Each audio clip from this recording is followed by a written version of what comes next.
Hello again, everyone. Thanks for joining us for Arkansas Week. Arkansas's aggregate tax bill seems likely to be a bit lower in just a few weeks, few months at the most, and that doesn't necessarily sit well with the governor. That's where we begin tonight anyway. Michael Hiblin joins us from KUAR Public Radio, where he's news director. Lance Turner, reporter, columnist for Arkansas Times, and Price Dooley from the political science faculty at UCA. Thanks to everybody for coming in. Michael, once again, Mr. Beebe says, no, I've got my grocery tax cut in the budget. Even that is conditional, and the General Assembly keeps rolling out tax bills. Yeah, we had one that was approved by the House Revenue and Tax Committee on Thursday, which would provide a tax cut for the agriculture industry, for utilities, mainly energy use, and this would cost the state about $10 million is what's estimated. That was approved. It's now going to go before the full House. The committee also on the same day approved raising one tax on timberland, increasing it from 15 to 20 cents per acre.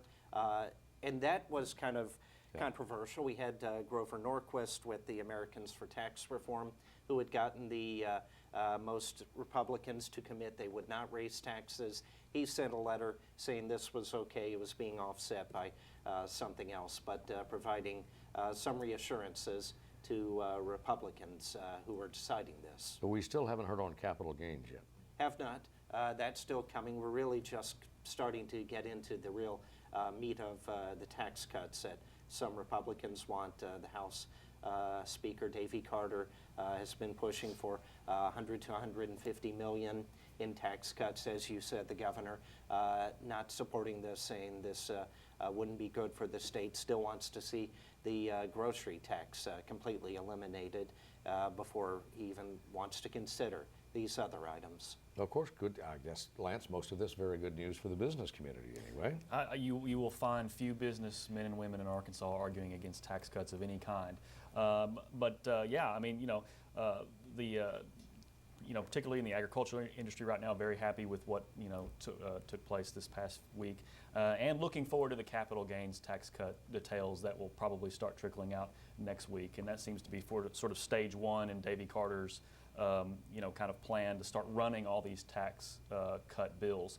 I didn't realize this. He said there was some $2 billion in tax cut bills sitting out there that were ready to start running, and so he wanted to start getting some of those out. And looks like he's going to go in $50 or $25 million increments in terms of these packages. And they're the usual host of different kinds of packages. There's the targeted cuts that go at very specific taxes, and then you have broader ideas like the income tax and like the capital gains tax. The interesting thing about that is that he looks like he's ready to use a capital gains tax cut in the bargaining process for the Medicaid expansion. That's right. And so his line of reasoning is that the businessmen and women of Arkansas and the corporations are going to foot the bill for a large part of this Medicaid expansion. So how about a little capital gains tax cut in return? And also there's considerations about how competitive Arkansas is on the whole in terms of its tax structure with other surrounding states. How do we stand up? How do we compare when businesses are looking to make new investments in Arkansas or come to Arkansas or expand in Arkansas? How do we compare with other states? Price. I think it's going to be interesting from a legislative perspective to go ahead and look and see. This is sort of the first time that Republicans are going to have to go ahead and reach out to Democrats. It's going to take 75% in each house, both in the House and in the Senate, to go ahead and get any tax legislation passed. And so, whereas at least the recent bills that have gone through have pretty much been almost party line, now there's going to have to be some compromise and some working together, something that hasn't actually happened very much so far in this legislative session. Haven't had to do it, really. Not at all. On the substantive legislation that's come through so far. A lot of people were kind of amused that Mr. Norquist found it necessary, or maybe that it was the Republicans found it necessary to solicit Mr. Norquist's blessing on the forestry tax, Michael. This is, by my count, the second time in a season or in a very few months that Mr. Norquist has said, well, I know that we said no new tax, but this is different. Yeah, in this environment, yeah, I mean, it's hard for Republicans to absolutely say no new taxes and to now have to go get his blessing every time they consider something like this is interesting. Yeah, but the thing about that that tax increase is that I think it's tied to a relatively easy to grasp need for the Forestry Commission, which has been in a bit of a bind, and it goes to helping. It's an investment. You could look at it, you could sell it that way, as saying it's an investment on the part of these landowners who, you rely on the Forestry Commission to come put out the fire when you got the fire. And that's sort of one of the reasons that they say they needed this increase for that. Well, I think maybe Mr. Norquist also is trying to preserve his seat at the table anyway. He did not have a very good November. Right, yeah, a lot of the hardline Republicans who were carrying his party line didn't do so well in elections, and so I think he's seen the need that he has to, I wouldn't say soften his position, but maybe soften his position sometimes. All right, good enough. Now on to health care. We've long since, I think, abandoned calling this a Medicaid expansion anyway, Michael, although health care will be expanded into the private sector. And it seems to me the GOP is really driving this thing. I mean, they're in control on this issue. This private option seems to continue to gain more traction as lawmakers consider this. Indeed, not so much an expansion of Medicaid anymore, but using the money that might have gone for that to go into the exchange. Interesting story came out in the Arkansas Democrat Gazette this week about the fact that sequestration could impact $66 million Very potentially in money, and a lot of Republicans didn't know that until contacted by the paper, and that's now getting a lot of consideration. But we had last month, apparently a federal official said that the sequestration, the cuts that are going in place because of the budget impasse would not affect money for this, but now this one memo saying, contradicting that, saying, well, in fact, it would have that. So that's going to be another factor as Republicans can continue looking at this. But as said, it continues to gain traction, as we discussed last week. And even still, it sort of makes you wonder to what degree this is going to get done in this session or this year, or be pushed into possibly next year, because you've now opened up this whole new front in this debate of, you got a whole different kind of expansion happening now, plus you've got the questions surrounding the sequestration, which will probably be, you would hope, you cross your fingers, be dealt with in some way, some form or fashion this spring by Washington. But I mean, what we've learned is that you can't count on that anymore either. So it says a lot that, the thought that we were once going to be able to get Medicaid expansion done in this session is kind of increasingly looking like something that we really overestimated. Well, a special session, of course, was Mr. Beebe's anathema to him. He wanted to get it done Right. now. And with every passing day since the session began, that seemed, getting it done quickly anyway, was never And at first likely. it seemed almost as if it was sort of a delay tactic on the part of Republicans. Now with this private option situation, it seems like we've said, they really want to sort of be the authors of their own fate and take control of if we're going to do this, here's a pretty decent looking compromise, and let's really try to get in there and learn all parts about it and make it happen in the smartest way possible. There's the question that it could be more expensive than. It will be more expensive when you look at it. The private options are actually going to offer more benefit than the Medicaid expansion would have, and so it will be more expensive, and so it sort of, in some ways, flies in the face of orthodoxy in terms of government spending less and being more efficient. So from that standpoint, it is a little odd. Also, we have some very hard deadlines, though, as it relates to Medicaid expansion. The President's health care exchanges are supposed to go online in October for people to go ahead and start making those choices. Full implementation starts January 1 of 2014. Those timelines are not going to be pushed back. So from that standpoint, Arkansas needs to go ahead and get on the ball and make a decision one way or the other. What I think I'm hearing from the clinical community, medical community itself, is that at least we will have an extension. We're going to, whether it's Medicaid, whether it's the private option, at least we're going to get the more money. The number of uninsured, totally, completely uninsured, whose care that practitioners and other clinicians, institutions, hospitals, clinics, will just have to absorb and which are passed on. That number will at least decrease when all is said and done. Right. There will be less uncompensated care. Right. And they've got a Medicaid shortfall to deal with as well, because that's being cut, and so yeah, they'll, at least that part of it goes up. All right. Voter ID, one of the hot button issues. And it's kind of tied in with immigration and the whole question of ballot access and ballot integrity. But the voter ID bill that was before the House this past week brought some pretty heated exchanges.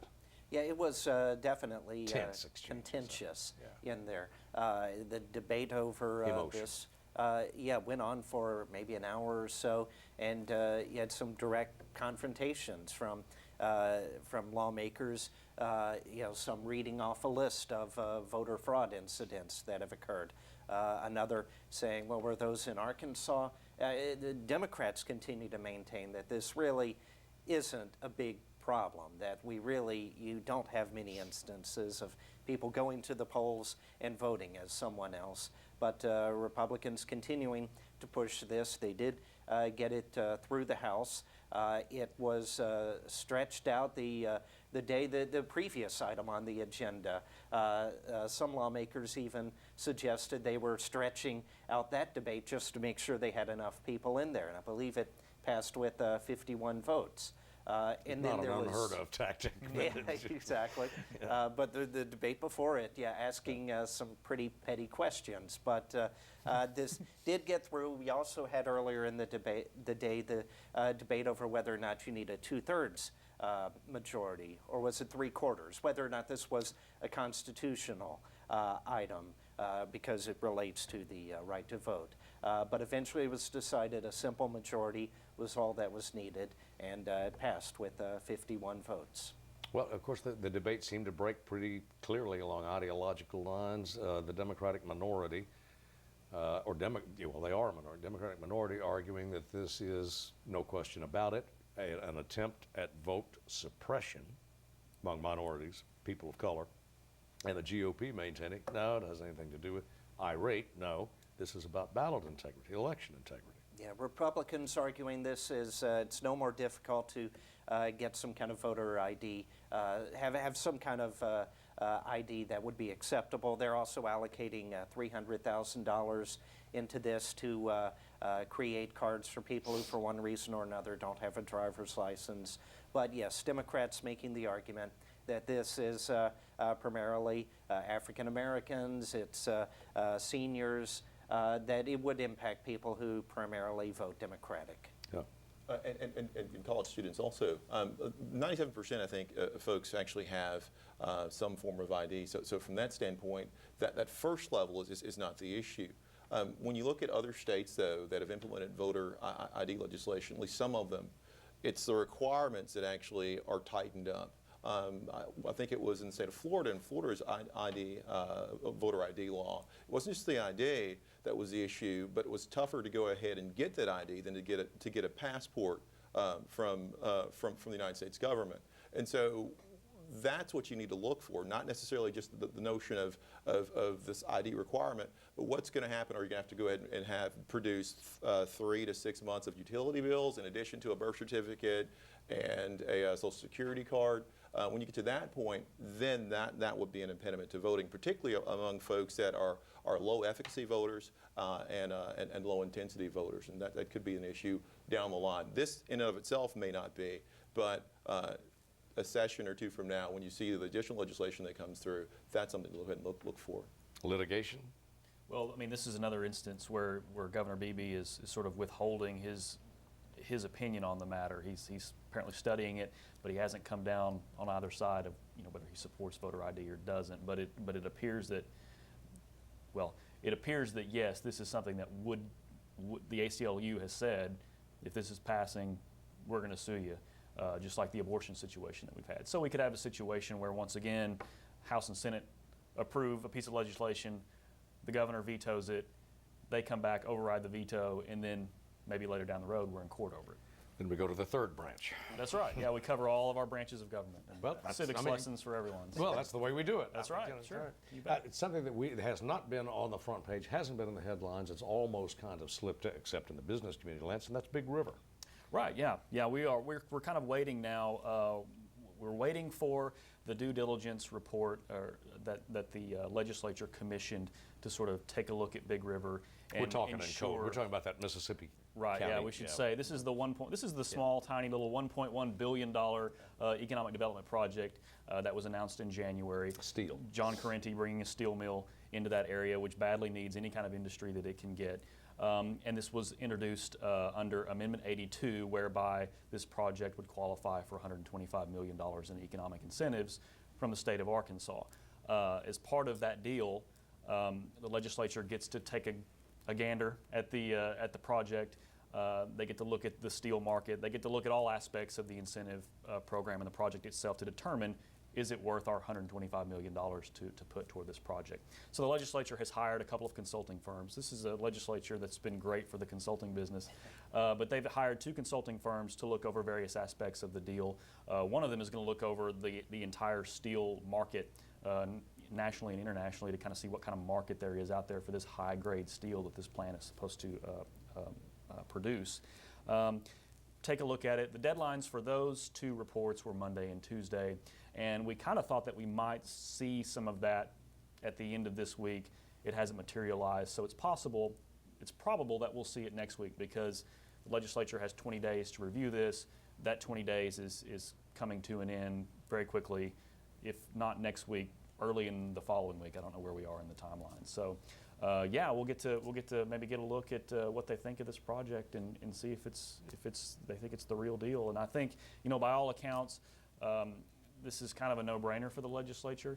But you do have concerns by another big steel company up there, Nucor, that's seeing all these incentives go to what they perceive as a competitor. And Correnti has said that, in the first year or two, or in the first phase of this project, there will be some overlap in terms of what we produce and what Nucor produces. But as we get things going, we're going to move on to a rarer grade of steel, a more lucrative grade of steel, in fact, and we'll be sort of out of their space. But Nucor, as a business, you keep your eye on those competitors, and they're not quite convinced. Correnti says there's a 20% overlap in product, and they say it's more like 100%. So we'll see how that shakes out as well. Well, that's the 80%. And of course, the legislature does have to sign off. They do, yeah. So once they review the findings of these reports, then the bill for all these incentives will go into the regular legislative process. And on Monday, the deadline for all bills to be filed in this session, there was at least 10 shell bills and other bills that deal with various parts of this incentive package. And this is mainly just AEDC.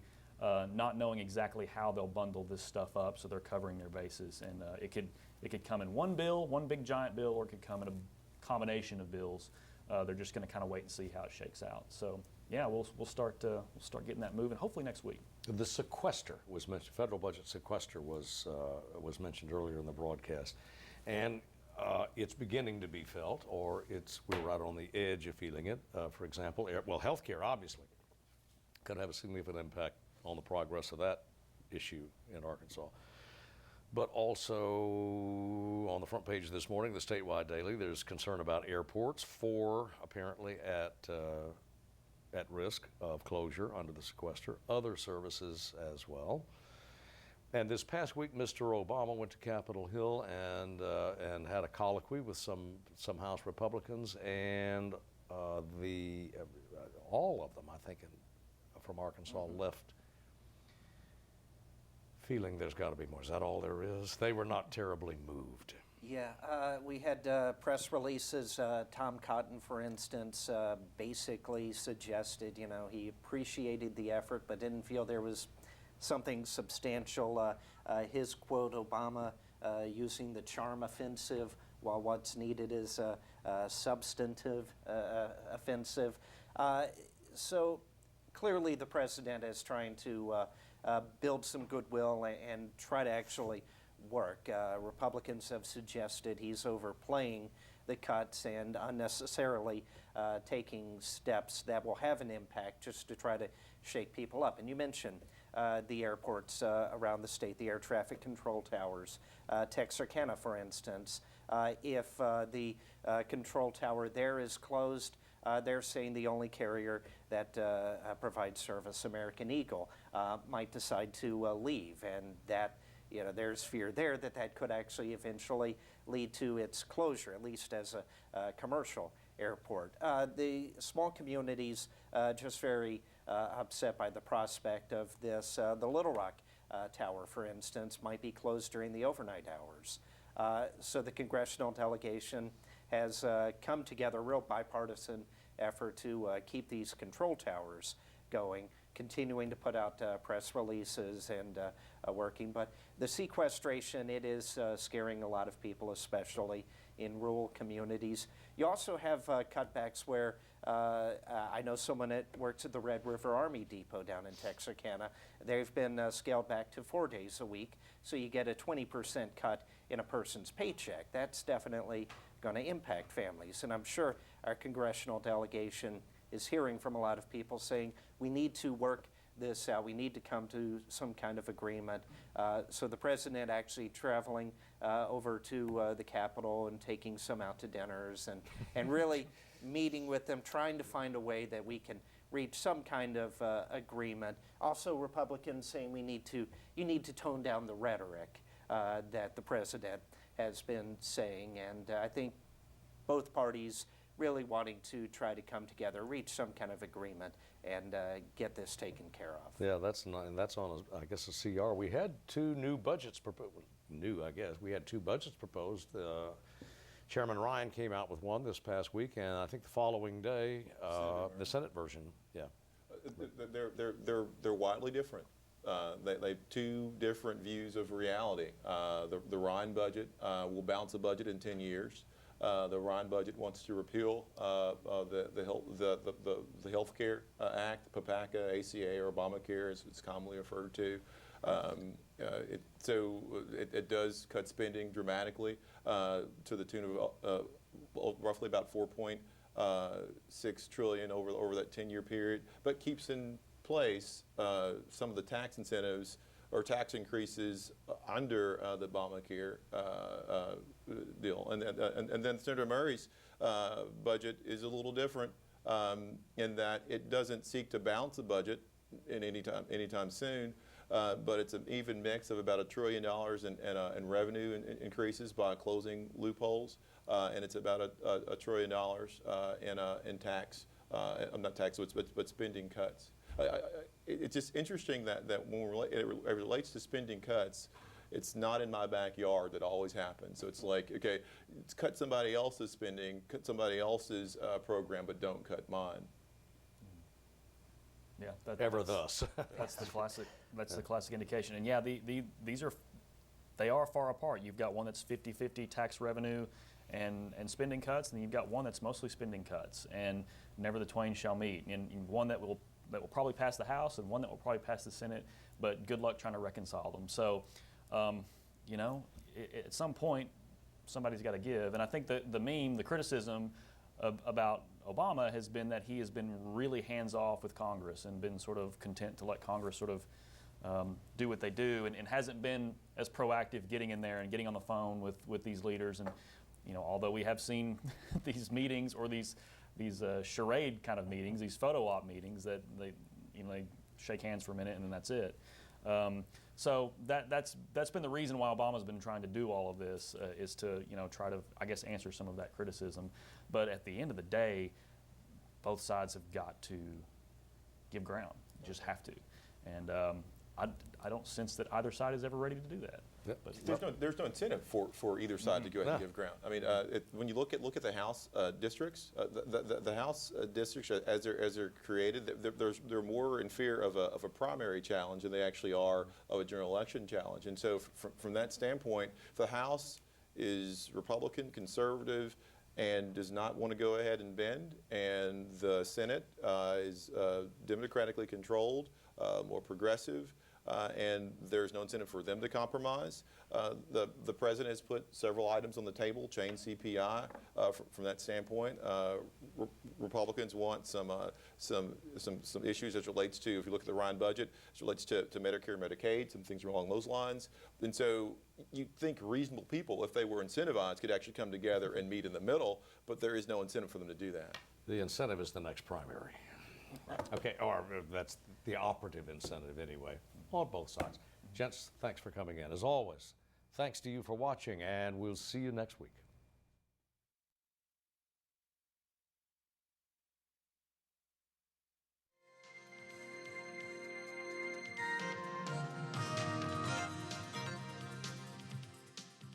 Arkansas Week is made possible in part by the Arkansas Times, keeping you informed by covering people, events, and politics in Arkansas. By FM 89, KUAR in Little Rock, with in-depth news reporting, analysis, and discussion each weekday.